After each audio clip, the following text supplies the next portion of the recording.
Hej allihopa och välkomna till kursen i svenska. Jag heter Iva och jag är lärare.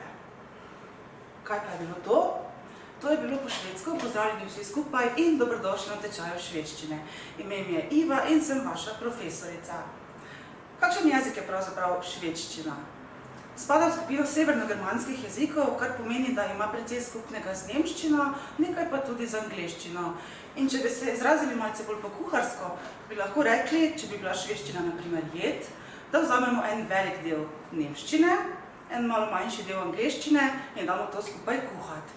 Dobro premešamo in kuhamo, potem dodamo zraven še nekaj nam povsem neznanega, lahko bi rekli kar eksotičnega, in spet kuhamo, mešamo in za konec dodamo eno prav posebno začimbo. Ta začimba predstavlja posebno melodijo v švedskem jeziku. In ko to še enkrat dobro premešamo, dobimo krasno, slastno jed, ki rečemo švedščina.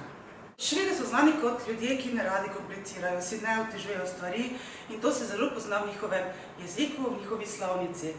Marsikdo bi pomislil, da je švedska slovnica strašna, pa sploh ni. Imajo samo dva sklona, imajo samo dva spola, glagolov sploh ne spregajo, kar je seveda super, kada se mi učimo švedščino. Recimo, če rečemo v slovenščini, jaz grem v mesto, ti greš v mesto, on gre v mesto, moramo zelo paziti pri glagolih. Pri švedščini pa sploh ne. Jag går till staden, du går till staden, han går till staden. Prav nobenih sprememb pri glagolu.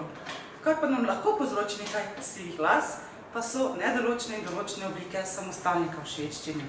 Ampak tudi to s časom osvojimo, tako da ni tako zelo hudo.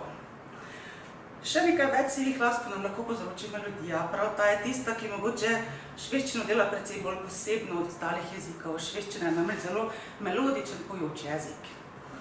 In pri tem jeziku, pri tej melodiji so zelo pomembni kratki in pa dolgi vokali. Če mi na primer pridemo v slaščičarno in naročimo en glas, bomo sicer dobili to, kar smo si zaželeli, ampak natakar ali natakarica nas bo malce čudno pogledal, prinesel pa nam bo prazen kozarec, rekli smo dolgi A. Če bomo pa naročili en glas, pa bo to sladoled, se bomo osvežili, posladkali in bo vse super. Tako da razlika en glas pa en glas. Zelo pomembno torej v švedščini. Dobrodošli torej na tečaju švedščine in na tečajih 30 drugih jezikov na Filozofski fakulteti v Ljubljani. Velkomna!